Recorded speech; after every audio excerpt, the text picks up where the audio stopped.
आज हम डिस्कस करते हैं केमिकल प्रॉपर्टीज़ ऑफ अल्केन। देखिए अल्केन के हम प्रिपरेशन हम डिस्कस कर चुके हैं। अब हम डिस्कस करते हैं केमिकल प्रॉपर्टीज़। केमिकल प्रॉपर्टीज़ का मतलब ये है कि लेट सपोज़ अगर ये आपके पास क्या है, एक लॉन्ग चेन अल्केन है, तो ये किस तरह की रिएक्शन वो कर सकता है। क्लियर है। सो वो कहते हैं कि हम ऑलरेडी ये मेंशन कर चुके हैं कि ये जो अल्केन हैं ये क्या हैं, इनर्ट हैं। इनर्ट का मतलब ये है कि इसे हम पैराफिन कहते हैं। ये एसिड्स या बेस के साथ रिएक्शन नहीं करते, बहुत मुश्किल से वो एसिड्स या बेस के साथ रिएक्शन करते हैं। वो हालात भी हम पढ़ेंगे कि कहाँ पर वो रिएक्शन करते हैं और कहाँ पर नहीं करते। सो फर्स्ट ऑफ ऑल जो फर्स्ट केमिकल रिएक्शन है जो अल्केन ओबे करते हैं वो क्या हैं, सब्स्टिट्यूशन रिएक्शंस। क्लियर है। सो अल्केन में जो रिएक्शंस होते हैं उसमें फर्स्ट ऑफ ऑल क्या है, substitution reaction. Okay. Substitution reaction का मतलब ये है कि अगर आपके पास क्या है, एक लॉन्ग चेन है कार्बन और हाइड्रोजन का, मतलब ये है कि अल्केन है आपके पास। सपोज़ यहाँ पर ऑलरेडी एक वाई अटैच है। वाई क्या मतलब है, ये वाई कोई भी हाइड्रोजन हो सकती है, कोई भी मिथाइल ग्रुप हो सकता है, इथाइल ग्रुप हो सकता है। क्लियर है। सो अगर इस सब्स्टिट्यूएंट को, अगर इस वाई को आप किसी एक्स से या किसी वाई से, मतलब ये है कि अगर आप किसी और ब्रांच से सब्स्टिट्यूट कर ले तो इसे हम क्या कहते हैं, सब्स्टिट्यूशन रिएक्शंस। सपोज यहाँ पर पहले वाई था, अब एक्स मौजूद हैं, वाई हटाया गया। ऐसे रिएक्शन जहाँ पर एक ग्रुप हटाया जाता है या एक एटम हटाया जाता है और दूसरा लाया जाता है, कौन से रिएक्शंस कहलाते हैं, सब्स्टिट्यूशन रिएक्शन कहलाते हैं।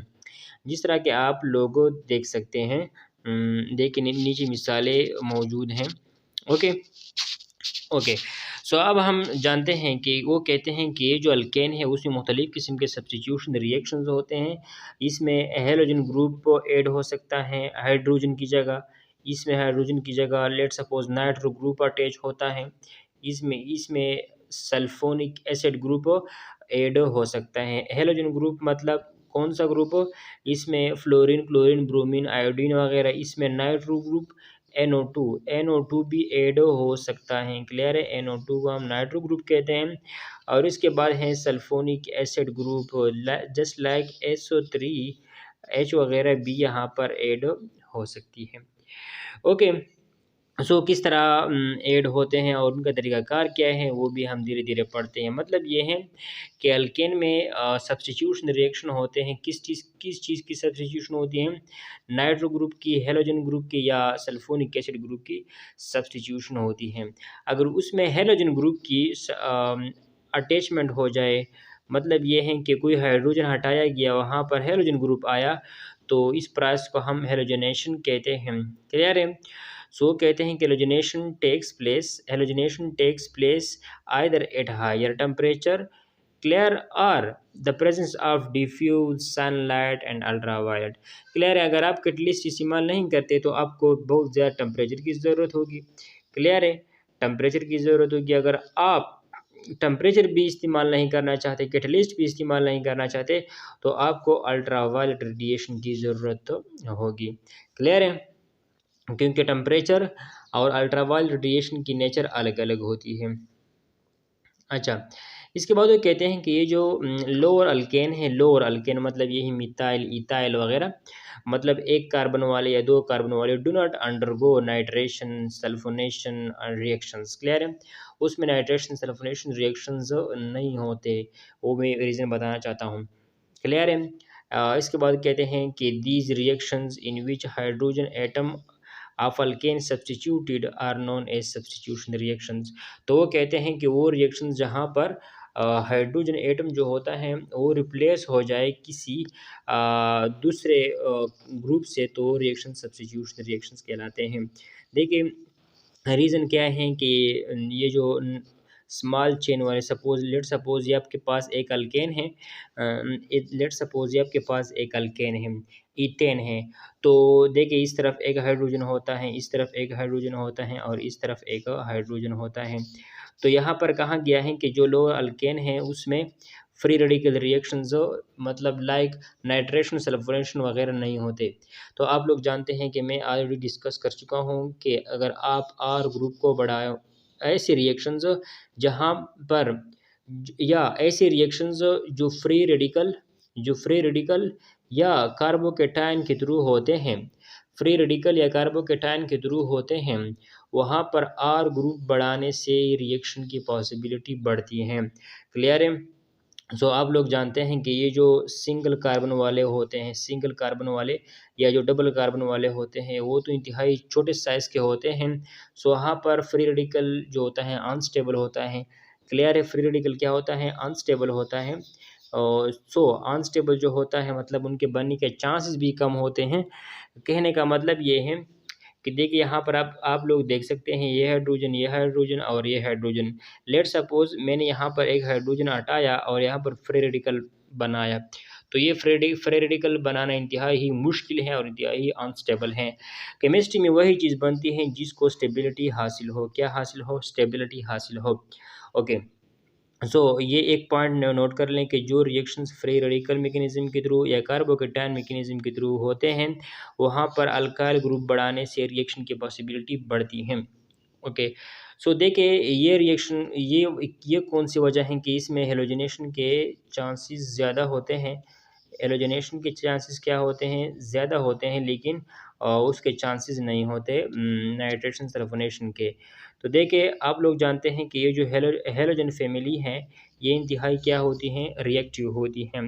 सो देखिए ये फ्लोरिनेशन, एक क्या है फ्लोरिनेशन, ये इंतहाई वायलेंट होती हैं, इंतहाई तेज़ होती हैं, उनकी रिएक्टिविटी इंतहाई ज़्यादा होती है।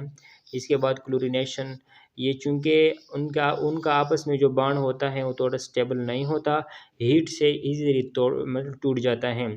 और जब फ्लोरीन और फ्लोरीन के दरमियान बॉन्ड टूट जाता है तो वो ईज़िली अटैक कर सकते हैं कार्बन, या कार्बन के साथ जो हाइड्रोजन अटैच होता है उन पर ईज़िली अटैक कर सकते हैं। देखिए मैं अब बाद में आप लोग पढ़ाना चाहता हूँ, लेकिन यू शुड अंडरस्टैंड कि ये जो हेलोजनेशन वो हो सकता है अल्केन में, लेकिन ये जो नाइट्रेशन या जो सल्फोनिक में सिंपल इस तरह लिख लूँ कि ये जो सल्फोनिक या sulphonation, simply sulphonation and nitration, ये अल्केन में थोड़ा मुश्किल तरीके से होता है और हेलोजनेशन थोड़ा आसान तरीके से होता है। क्लियर है? पॉइंट नोट करनी चाहिए। और साथ साथ अगर आप अल्काइल ग्रुप को या आपके पास जो लोअर अल्केन है, लोअर अल्केन का मतलब ये है कि आपके पास वो अल्केन जिसमें कार्बन की तादाद कम हो, कार्बन नंबर्स कम हो, उसमें ये जो हेलोजनेशन या ये सब्स्टिट्यूशन रिएक्शंस वैसे कम होते हैं, उनकी पॉसिबिलिटी कम होती हैं। ओके, लेट सपोज आपको मिसाल दी गई कि आपके पास दो अल्केन हैं, ये अल्केन है और दूसरा ये अल्केन है। तो आपको कहा गया कि इसमें सब्स्टिट्यूशन आसानी से होगी या इसमें सब्स्टिट्यूशन आसानी से होगी, तो आप कहोगे कि इसमें सब्स्टिट्यूशन, ये ऊपर वाले में सब्स्टिट्यूशन आसानी से होगी, क्योंकि इसमें कार्बन नंबर ज़्यादा हैं। जहाँ पर कार्बन नंबर ज़्यादा होते हैं वहाँ पर कार्बोकेटायन या फिर फ्री रेडिकल अल्काइल ग्रुप को स्टेबिलिटी हासिल होती है, इसलिए ये ज़्यादा बनेंगे। ओके, इसके बाद हम आते हैं कि उनका मैकेनिज़्म वो किस तरह बताते हैं, उनकी तरफ आते हैं। ओके, सो आप लोग यहाँ पर देख सकते हैं कि यहाँ पर क्या है, वो क्या मीथेन लेते हैं, मीथेन, और इसके साथ हाइड्रोजन ग्रुप लगाते हैं। फ्लोरीन इसलिए नहीं लगाते क्योंकि जब आप फ्लोरिनेशन करेंगे तो फ्लोरिनेशन का जो प्रोसेस होता है ना, वो इंतहाई क्या होता है, वायलेंट, इंतहाई ही धमाका खेज़ होता है। क्लियर है? इसलिए वो उनका इस्तेमाल नहीं करते। अच्छा, तो क्या होता है कि ये जो Cl और Cl के दरमियान बॉन्ड है, देखिए ये Cl और ये Cl के दरमियान बॉन्ड है, इस पर ये रेज़, ये अल्ट्रावायलेट रेडिएशन ये आते हैं, यहाँ पर आते हैं। क्लियर है? और ये बॉन्ड टूट जाता है, टूटने के रिज़ल्ट में एक हैलोजन फ्री रेडिकल, दूसरा क्लोरीन फ्री रेडिकल बनती हैं। इसके बाद ये फ्री रेडिकल आती हैं और इस पर अटैक करती हैं, और एज ए रिज़ल्ट आपके पास क्या बनती हैं, CH3Cl, और एक में बनती है HCl। क्लियर है यहाँ तक? सो चूँकि इतनी शार्ट लम्हे में वो नहीं हो सकता। हम जानते हैं कि किस तरह होता है, उनके 3 स्टेप्स हम पढ़ते हैं, लेकिन आप लोगों को जो बेसिक मैकेनिज़्म है, जो बेसिक आइडिया है वो याद होनी चाहिए कि देखिए ये बॉन्ड जो होता है, फ़र्स्ट ऑफ़ ऑल हैलोजन और हैलोजन के दरमियान जो बॉन्ड है वो टूट जाता है। हैलोजन और हैलोजन के दरमियान बॉन्ड है, मतलब ये है कि जो मैं एक्स से शो करना चाहता हूँ, ये कोई फ्लोरीन हो सकता है, कोई ब्रोमीन हो सकता है, कोई आयोडीन हो सकता है। देखें ये एक्स और एक्स के दरमियान जो बॉन्ड है, फर्स्ट ऑफ ऑल ये एक्स और एक्स के दरमियान बॉन्ड टूट जाता है और एज ए रिज़ल्ट इससे फ्री रेडिकल बनते हैं और ये फ्री रेडिकल इस पर अटैक करते हैं। क्लियर है? और इस तरीके से यहाँ पर जितने भी हाइड्रोजन हैं वो रिप्लेस हो जाते हैं, इन एक्स से रिप्लेस हो जाते हैं। ओके, सो यही मैकेनिज़्म है। आप लोगों को ये जानना ज़रूरी है कि जो फ्लोरिनेशन है वो तेज़ होता है, इसके बाद क्लोरिनेशन तेज़ होता है, ब्रोमिनेशन एंड आयोडीनेशन। क्लियर है? सो आयोडीनेशन जो होता है, आयोडीन ऐड करना। देखिए अगर मैं यहाँ पर लिखूँ कि देखिए अगर आप क्लोरीन की जगह अगर आप आयोडीन ऐड करोगे, आयोडीन, और जो प्रोडक्ट बनेगा वो ग़ालिबन रिवर्सिबल रिएक्शन करेगा। क्लियर है? सो क्लोरीनेशन एक ऐसा प्रोसेस है जिससे जो भी प्रोडक्ट बनता है उनको स्टेबिलिटी हासिल होती है और साथ साथ ना तो वो इतना वायलेंट होता है प्रोडक्ट बनाने में और ना वो ऐसे रिवर्सिबल रिएक्शन नहीं करता इजीली। क्लियर है? सो क्लियर यहाँ तक? अच्छा, देखिए यहाँ पर फिर वो क्लोरीन इस्तेमाल करते हैं इसके साथ। देखिए पहले क्या था, CH4 था, एक से इससे एक हाइड्रोजन हटाया गया, एक क्लोरीन आया। क्लियर है? इसके बाद दूसरा Cl2 मॉलिक्यूल, उस पर क्लोरीन उस पर ये जो रेडिएशन या हीट है वो आती है। क्लियर है? और हीट के नतीजे में 2 क्लोराइड रेडिकल बनते हैं, एक रेडिकल फिर से यहाँ पर अटैक करता है और एक हाइड्रोजन रिमूव करता है, ये बनता है। क्लियर है? और दूसरा जो यहाँ पर क्लोरीन था वो ये निकलने वाले हाइड्रोजन के साथ रिएक्शन करता है, ये बनता है। ये सिंपली वो हमें ये सिखाते हैं। इसके बाद ये रेडिएशन जो होते हैं ये फिर से दे के यहाँ पर क्लोरीन को मतलब टूटने में इस्तेमाल होते हैं, उनका जो बॉन्ड है वो टूट जाता है इन रेडिएशन की वजह से। तो यहाँ पर जो क्लोरीन रेडिकल बनता है वो इन हाइड्रोजन को हटा के, क्लियर है, खुद बॉन्ड बना लेता है और यहाँ पर हाइड्रोजन जो निकलता है वो यहाँ पर दूसरे क्लोरीन के साथ बॉन्ड बना के HCl बनता है। क्लियर है? यहाँ पर फिर से देखिए, यहाँ पर फिर से रेडिएशन आते हैं और क्या होता है, यहाँ पर देखिए इसको मतलब ये बॉन्ड टूट जाता है, क्लोरीन और क्लोरीन के दरमियान जो बॉन्ड है वो क्या हो जाता है, टूट जाता है। देखिए यहाँ पर जो क्लोरीन और क्लोरीन के दरमियान है वो बॉन्ड टूट जाता है इन रेडिएशन की वजह से, वो टूट जाता है और यहाँ पर फ्री रेडिकल बनते हैं, ये इसके साथ बॉन्ड बना लेता है जिसके साथ, और यहाँ पर जो हाइड्रोजन है वो इस दूसरे क्लोरीन के साथ बॉन्ड बना के HCl बना लेता है। क्लियर है? सो वो इस प्रोसेस को, ये फ्री रेडिकल रिएक्शन है, क्या है, फ्री रेडिकल रिएक्शन। अब वो हमें बताते हैं कि जब आप अल्केन की सब्स्टिट्यूशन करते हैं किसी हेलोजन से इन the presence of ultraviolet radiation, clear है, और जो आपके पास प्रोडक्ट बनती हैं अल्काइल हैलाइड, उनमें जो रेट ऑफ रिएक्शन है, स्पीड ऑफ रिएक्शन है, वो किस तरह होगा। So first of all you should know कि आप जो हेलोजन इस्तेमाल कर रहे हैं, स्पीड ऑफ रिएक्शन उस पर भी डिपेंड कर रही है। अगर आप फ्लोरीन इस्तेमाल कर रहे हैं तो स्पीड ऑफ रिएक्शन इंतहाई ज़्यादा होगा। अगर आप क्लोरीन इस्तेमाल कर रहे हैं तो रेट ऑफ रिएक्शन फ्लोरीन के मुकाबले में कम और आयोडीन के मुकाबले में ज़्यादा होगा। अगर आप यहाँ पर क्या इस्तेमाल कर रहे हैं, ब्रोमीन इस्तेमाल कर रहे हैं, तो रेट ऑफ रिएक्शन क्या होगा, क्लोरीन के मुकाबले में कम और आयोडीन के मुकाबले में ज़्यादा होगा। अगर आप यहाँ पर क्लोरीन की जगह क्या इस्तेमाल कर रहे हैं, आयोडीन इस्तेमाल कर रहे हैं, तो रिएक्शन की जो स्पीड है वो ब्रोमीन के मुकाबले में कम होगी। तो सबसे ज़्यादा तेज़ और दिमाग-ख़ीज़ रिएक्शन फ्लोरीन की मौजूदगी में होता है और सबसे स्लोवेस्ट और रिवर्सिबल रिएक्शन इसकी वजह से होता है। क्लियर है? अच्छा, इसके बाद वो कह रहे हैं, अच्छा इसके बाद ये भी आप लोग को जानना ज़रूरी है, दूसरी तरफ अगर इस ग्रुप को आप कांस्टेंट रख लें, क्या रख लें, कांस्टेंट रखा हमने, देखिए हमने इस ग्रुप को क्या रखा, कांस्टेंट। इस ग्रुप को हमने कांस्टेंट रखा, इस ग्रुप को हमने कांस्टेंट रखा, तो ये ग्रुप बढ़ाने से, यहाँ पर कार्बन की तादाद बढ़ाने से रेट ऑफ रिएक्शन बढ़ेगी, यहाँ पर कार्बन एटम की तादाद बढ़ाने से रेट ऑफ रिएक्शन बढ़ेगी। यहाँ पर जो टर्शरी कार्बन होता है उनकी स्पीड ऑफ रिएक्शन ज़्यादा होती है सेकेंडरी से। यहाँ पर अगर आप क्या इस्तेमाल कर रहे हैं, कोई टर्शरी क्या इस्तेमाल कर रहे हैं, टर्शरी वो इस्तेमाल कर रहे हैं, कार्बन इस्तेमाल कर रहे हैं, तो रेट ऑफ रिएक्शन वो ज़्यादा होगी। मतलब ये है कि ये जो टर्शरी अल्केन है उनकी स्पीड ऑफ रिएक्शन ज़्यादा होगी सेकेंडरी से, और सेकेंडरी की ज़्यादा होगी प्राइमरी से। क्योंकि आप लोग जानते हैं कि ये जो प्राइमरी फ्री रेडिकल होता है, प्राइमरी फ्री रेडिकल या प्राइमरी कार्बोकेटायन ये लेस स्टेबल होता है सेकेंडरी कार्बोकेटायन या सेकेंडरी फ्री रेडिकल से, और वो लेस स्टेबल होता है किसके मुकाबले में, टर्शरी कार्बोकेटायन या टर्शरी फ्री रेडिकल के मुकाबले में थोड़ा अनस्टेबल होता है। ओके, सो यही आर्डर भी दी गई है, यहाँ पर आप देख सकते हैं। क्लियर है कि फ्लोरिनेशन सबसे तेज़ होती है, क्लियर है, और अनकंट्रोल्ड इतनी तेज़ होती हैं कि उसको हम कंट्रोल नहीं कर सकते। और इसके बाद ये जो आयोडीनेशन है, ये आयोडीनेशन जो है ये क्या होती है, इंतहाई स्लो होती हैं एंड रिवर्सिबल रिएक्शन होती हैं। मतलब जो प्रोडक्ट वो बनती हैं वो रिवर्स रिएक्शन कर सकती हैं। क्लियर है। इसके बाद वो कहते हैं it can be carried out in the presence of oxidising agent like HiO3 and HNO3। Clear है।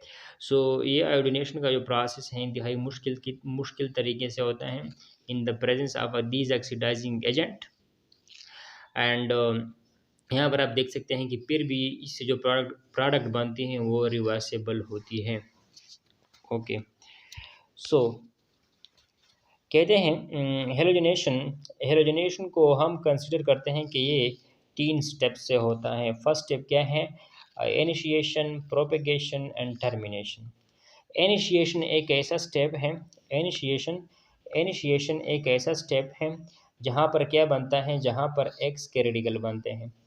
एक्स के रेडिकल मतलब क्लोरीन रेडिकल बनता है, क्लोरीन का रेडिकल बनता है, या फ्लोरीन का रेडिकल बनता है, या ब्रोमीन का रेडिकल बनता है, या आयोडीन का रेडिकल बनता है। ये वो स्टेप है। अच्छा, और फिर यह अटैक करता है कहाँ पर, यह अटैक करता है कार्बन हाइड्रोजन नेटवर्क पर। देखिए यहाँ पर अटैक कर लेता है। ओके, ये था इनिशिएशन स्टेप। इसके बाद है हमारे साथ प्रोपेगेशन स्टेप। प्रोपेगेशन स्टेप में क्या होता है, देखें देखिए आपके पास क्या था, आपके पास बना था जब उसने अटैक किया तो CH3 आपके पास क्या बना। चलो मैं इस मैकेनिज्म से देखें, यहाँ पर आप देखते हैं कि ये क्या है, इनिशिएशन रिएक्शन है। कहते हैं कि जो इनिशिएशन है ये तब स्टार्ट होती है जब होमोलाइसिस ऑफ क्लोरीन होती है। होमोलाइसिस का, होमो का मतलब है सेम और लाइसिस का मतलब है स्प्लिटिंग। सो होमोलाइसिस का मतलब ये है कि जब क्लोरीन और क्लोरीन के दरमियान या हेलोजन और हेलोजन के दरमियान बॉन्ड एक ऐसी तरीके से टूट जाए कि दोनों को एक जैसे इलेक्ट्रॉन मिले। यहाँ पर आप देख सकते हैं। क्लियर है। अच्छा, इसके बाद वो कहते हैं कि ये बॉन्ड तब टूटता है जब आप लाइट इस्तेमाल करते हैं या हीट इस्तेमाल करते हैं।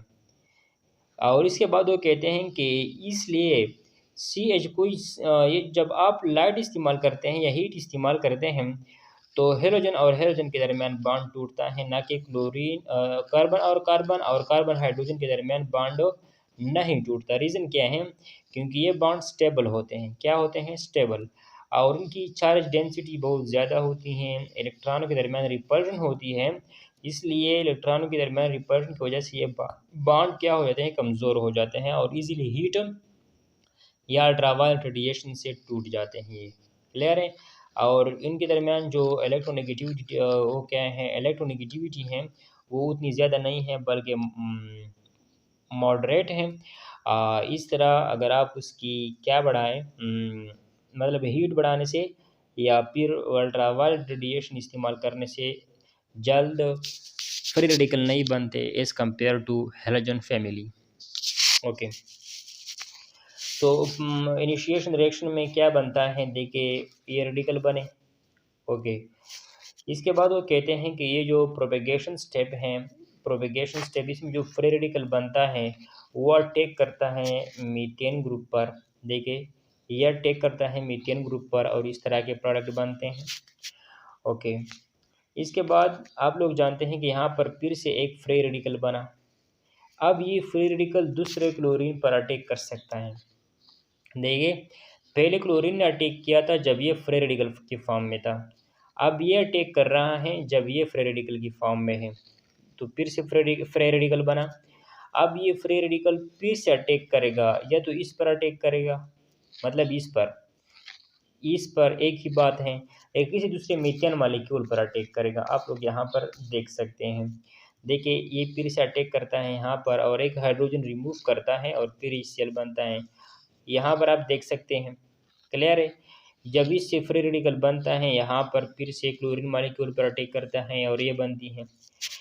अच्छा, अब देखें टर्मिनेशन वो होता है जब जब रिएक्शन मतलब स्टॉप होता है, तो आखिर में इस तरह होता है कि चूँकि एक ही क्लोरीन तो नहीं बनता, जितने भी क्लोरीन होते हैं वो एक दूसरे के साथ रिएक्शन करके, देखिए एक दूसरे के साथ रिएक्शन करके क्लोरीन गैस बना लेती हैं।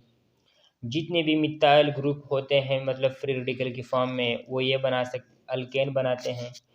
इस तरह भी हो सकता है कि इस तरह के जो ग्रुप होते हैं वो क्या हेलोजन के साथ मिल सकते हैं और अल्काइल हैलाइड बना सकती हैं।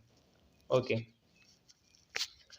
अच्छा, the above mechanism help us to understand clearly the reason of formation of the ethane as byproduct during the chlorination of methane। इन मेरे ख्याल में ये तो इजी होगा। जो जो बेसिक चीज़ें हैं वो ये हैं कि फ्लोरिनेशन तेज़ होगी या क्लोरिनेशन तेज़ होगी, क्लियर है। तो सबसे वायलेंट रिएक्शन क्या होता है, फ्लोरिनेशन, लेकिन इंडस्ट्रियली फ़ायदेमंद को है क्या है, वो क्लोरिनेशन है। ओके, इसके बाद रिवर्सिबल रिएक्शन किसके साथ होगी, आयोडीन के साथ वो रिवर्सिबल रिएक्शन करते हैं।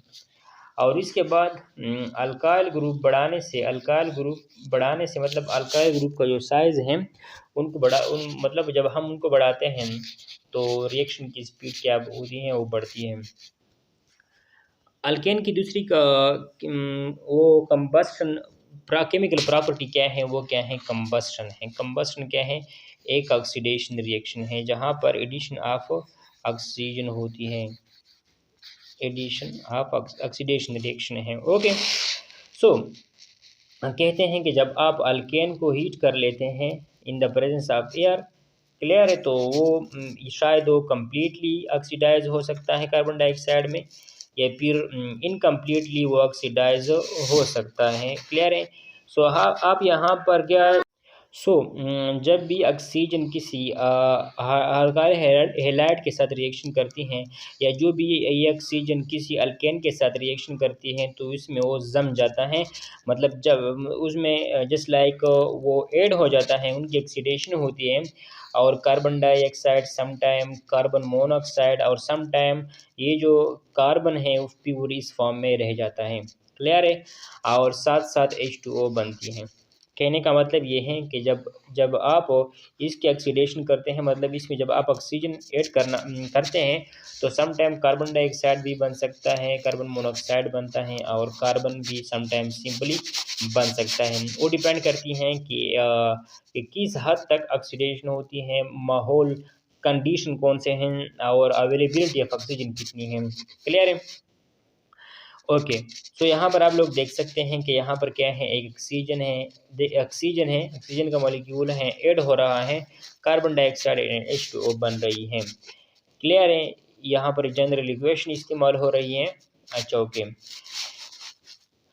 क्लियर है। वो कह रहे हैं कि due to evolution of release, evolution means release large amount of heat during combustion, alkane are used as a fuel.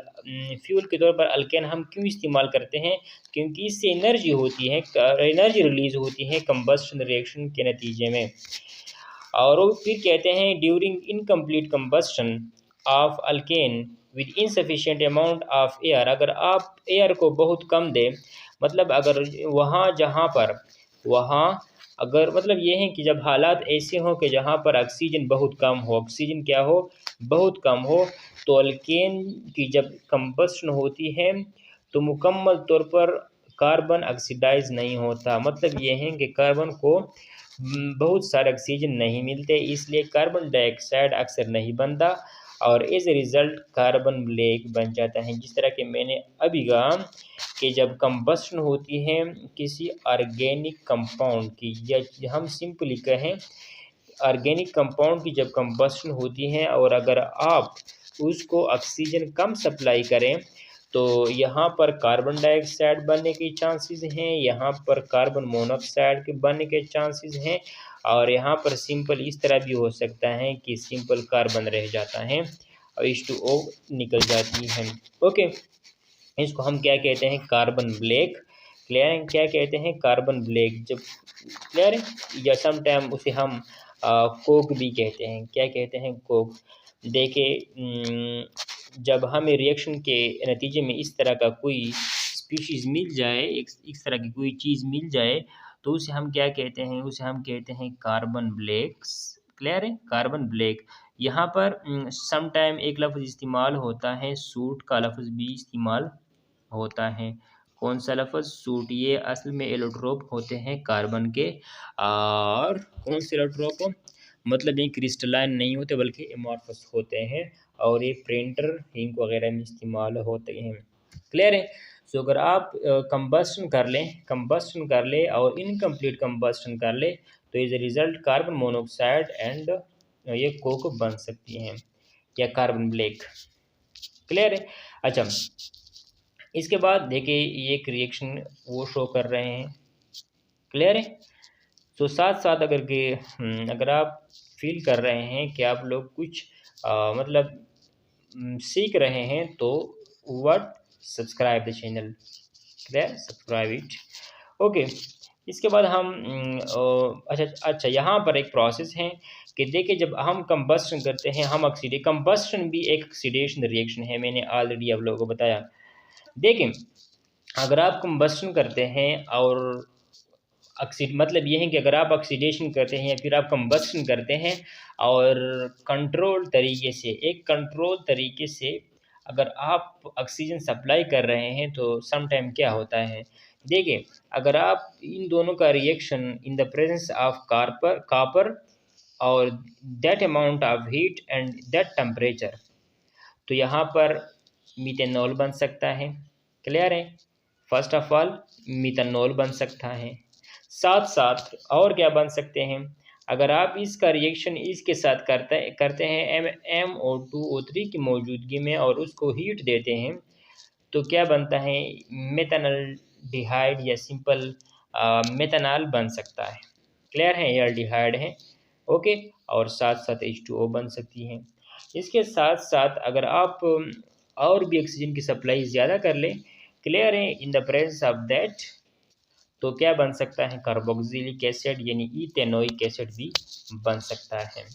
Clear है? सो ये it should be noted that when we oxidize alkane, what will form? Then first of all alcohol is formed. Suppose आपके पास क्या है? एक alkane है। क्या है? Let's suppose आपके पास क्या है? एक अल्केन है। ये सपोज CH मैंने लिखा। देखिए, ये लेट्स सपोज ये आपके पास अल्केन है। अगर आप इसकी ऑक्सीडेशन करते हैं, क्या करते हैं? ऑक्सीडेशन, तो फर्स्ट ऑफ ऑल इससे OH बनता है, अल्कोहल बनती है, जिस तरह के आप रिएक्शन में हमने देखा। इसके बाद अल्कोहल से क्या बन सकती है? इसके बाद अल्कोहल के बाद अल्डिहाइड या कीटोन बनते हैं। अल्डिहाइड या कीटोन, पहले केस में इससे अल्कोहल बना, पहले से क्या था, CH था, एल्केन था, फिर OH बना। अब इसके बाद ये अल्डिहाइड या कीटोन में कन्वर्ट हो जाता है। इसके बाद वो किस चीज़ में कन्वर्ट हो जाता है, कार्बोक्सिलिक एसिड में कन्वर्ट हो जाता है। किस चीज़ में, कार्बोक्सिलिक एसिड में। और इसके बाद वो कन्वर्ट हो जाता है किस चीज़ में, किस चीज़ में कन्वर्ट हो जाता है, CO2 एंड H2O देके, CO2 प्लस H2O। कहने का मतलब ये है कि अगर आप अल्केन को कंट्रोल तरीके से ऑक्सीडाइज करते हैं तो पहले वो अल्कोहल में, फिर अल्डिहाइड या कीटोन में, फिर कार्बोक्सिलिक एसिड में, फिर कार्बन डाइऑक्साइड और H2O में ऑक्सीडाइज हो जाता है। क्लियर है। यहाँ पर भी आप देख सकते हैं क्या है, ये टर्शरी अल्केन है, उनको उन्होंने ऑक्सीडाइज किया है और ये क्या बन चुका है, ये अल्कोहल बन चुका है। कहने का मतलब ये है कि जो अल्केन होते हैं, ऑर्डिनरी अल्केन, ये नहीं चाहते कि वो ऑक्सीडाइज हो जाएं क्योंकि उनकी रिएक्टिविटी कम होती है। हम पहले ही डिस्कस कर चुके हैं कि उसको पैराफिन कहते हैं। वो किसी एसिड या बेस के साथ रिएक्शन करना नहीं चाहते, वो ना तो ऑक्सीडाइज होना चाहते हैं ना रिड्यूस होना चाहते हैं। लेकिन आप लोग जानते हैं कि ये जो जब हम अल्काइल ग्रुप बढ़ाते हैं, मतलब टर्शरी अल्केन लेते हैं या फिर सेकेंडरी लेते हैं, तो वहाँ पर अगर आपके पास अगर फ्री रेडिकल बन रहा हो, फ्री रेडिकल अगर इससे बन रहा हो, देखिए अगर आप इस हाइड्रोजन को हटाते हैं और यहाँ पर फ्री रेडिकल बनता है, क्लियर है, क्या बनता है, फ्री रेडिकल।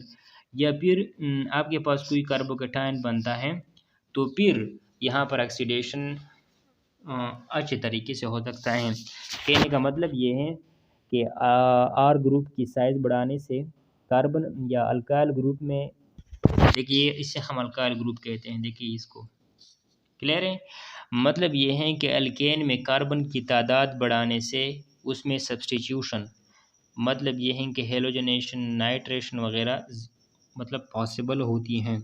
ये ऐसे रिएक्शन पॉसिबल होते हैं जो फ्री रेडिकल मैकेनिज्म के थ्रू हुआ करते हैं। इसके बाद वो कह रहे हैं कि अल्केन जो होते हैं उसमें आइसोमराइजेशन होते हैं। आइसोमराइजेशन का क्या मतलब ये है, क्या मतलब है कि देखिए लेट सपोज आपके पास क्या है, ये एक अल्केन है लॉन्ग चेन वाला, 4 5 6 हेक्सेन है आपके पास। अब अगर आप उसको एनहाइड्रस वाटर की गैर मौजूदगी में लीविस बेस, ये एक क्या है, लीविस एसिड है, लीविस एसिड और इस ब्रांस्टेंड एंड लोरी एसिड की मौजूदगी में, देखिए फिर से देखें, अगर आप किसी अल्केन को anhydrous aluminium chloride, anhydrous Lewis acid और ब्रांस्टेंड एंड लोरी एसिड के साथ रिएक्शन करते हैं तो ये लीनियर चेन किसी ब्रांच चेन में कन्वर्ट हो जाता है। देखिए ये लीनियर है, ये ब्रांच है, ये ब्रांच्ड है, क्लियर है। सो अगर आप किसी लीनियर अल्केन का रिएक्शन या किसी लीनियर अल्केन को लेते हैं और आप उसमें ये डालते हैं, ये चीज़ दो, ये लेविस एसिड हैं, ये ब्रांस्टेड एंड लोरी एसिड हैं, तो अगर आप इसमें ये डालते हैं तो क्या होता है, ये नॉर्मल चेन कन्वर्ट हो जाता है ब्रांच्ड चेन में। ये भी इंतहाई ही इम्पोर्टेंट है। आइसोमराइजेशन जस्ट लाइक एक केमिकल प्रॉपर्टी है यहाँ पर। इसके बाद ये है कि एरोमेटाइजेशन का मतलब ये है कि एरोमेटिक रिंग बनाना, क्लियर है। देखिए लेट सपोज आपके पास क्या है, हेक्सेन है, methane, ethane, propane, butane, pentane and hexane. Okay, तो कुछ कंडीशन इस तरह होते हैं कि अगर आप इसको हीट कर ले इतनी टेम्परेचर तक, क्लियर है, और इतने प्रेशर में, तो क्या हो जाता है, देखिए मैं लोगों ये प्रेशर भी दिखाऊं कि प्रेशर कितना है और टेम्परेचर कितना है, क्लियर है। तो ऐसे अल्केन जहाँ पर अल्केन में कार्बन की तादाद 6 हो या 6 से ज़्यादा हो, तो उनको जब आप हीट कर लेते हैं और उनको प्रेशर भी देते हैं तो क्या हो जाता है, आप लोग यहाँ पर देख सकते हैं कि यहाँ पर क्या है, एक 1 2 3 4 5 6 कार्बन वाला एक अल्केन है। उनको ये भी एक ऑक्सीडाइजिंग एजेंट हैं, ये भी हैं, ये भी हैं, क्लियर है। कोई भी आप एक ऑक्सीडाइजिंग एजेंट ले लें, ओके, और इसके बाद आप ले लें ये टेम्परेचर और ये प्रेशर, तो आपके पास बेंजीन रिंग बन जाएगी। ये जो बेंजीन रिंग बजाते खुद क्या है, एक एरोमेटिक रिंग है। सो कार अल्काइल हैलाइड ये सॉरी अल्केन जो होते हैं, अल्केन से एक एरोमेटिक कंपाउंड बनाना एरोमेटाइजेशन कहलाता है। ये एक एरोमेटिक कंपाउंड है, ये एरोमेटिक कंपाउंड है, इसको हमने अल्केन से हासिल किया। तो अल्केन से एक एरोमेटिक कंपाउंड हासिल करना एरोमेटाइजेशन कहलाता है।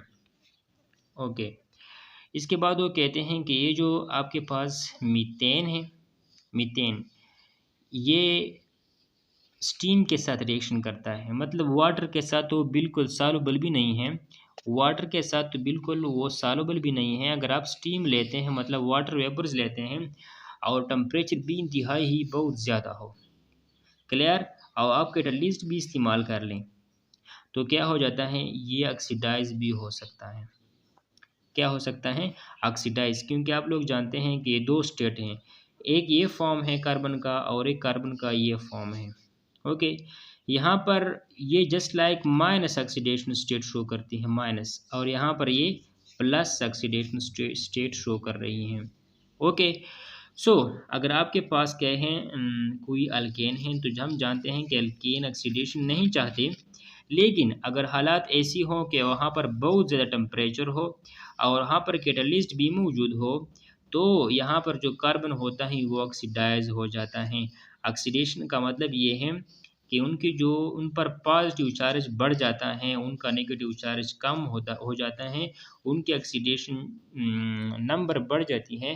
So increase in oxidation number called increase in oxidation number is called oxidation.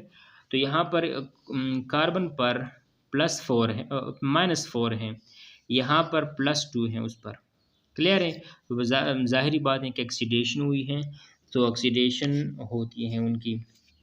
अच्छा, इसके बाद हम जानते हैं कि एक और केमिकल प्रॉपर्टी है अल्केन की, वो क्या है, पायरोलाइसिस।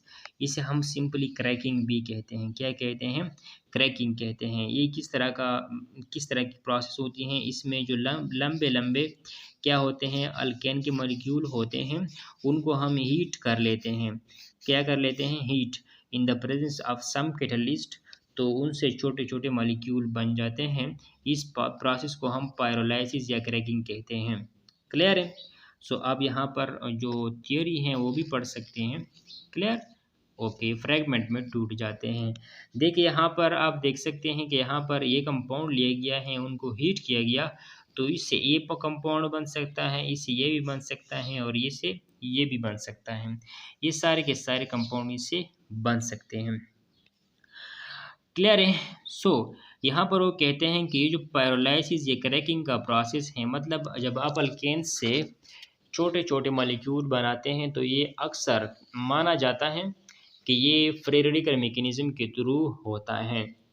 सो ये भी माना जाता है कि ये जो पेट्रोल से हो, पेट्रोल गैस, या इस तरह भी कह सकते हैं कि आप अगर आप केरोसिन ऑयल ले लें, या आप बड़े बड़े कार्बन वाले चेन ले लें, तो इससे आप पेट्रोल गैस या सिंपल ऑयल गैस या पेट्रोल गैस हासिल करते हैं। मतलब ये है कि आपके पास जो छोटे छोटे साइज़ वाले गैस के मॉलिक्यूल होते हैं, उसको आप हासिल कर सकते हैं लंबे चेन वाले कंपाउंड को इस्तेमाल करते हुए।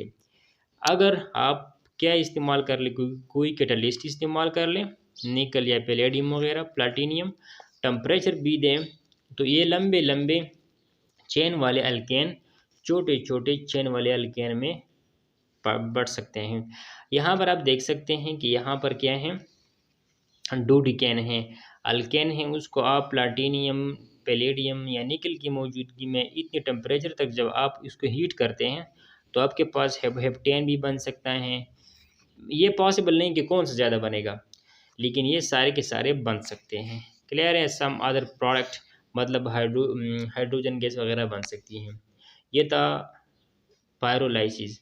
इसके बाद कुछ कॉन्फ़िगरेशन की बात हो रही है, कन्फर्मेशन की, इंशाल्लाह उसको हम डिस्कस करेंगे नेक्स्ट वीडियो में। इतनी इंपॉर्टेंट नहीं है, जो इंपॉर्टेंट चीज़ें थी वो डिस्कस की गई। इंतहाई इंपॉर्टेंट बुक है, इंपॉर्टेंट बुक NCERT बुक है, NCERT NCERT बुक। और अक्सर जो भी टेस्ट MD का हो, जी का हो, जो भी हो, नीट का हो, उसको जब वो एग्ज़ामिनर बनाता है तो NCERT को नेगलेक्ट नहीं कर सकता। इसलिए मैंने चाहा कि आप लोग के साथ ये भी शेयर किया जाए। So subscribe the channel and share it. Good bye.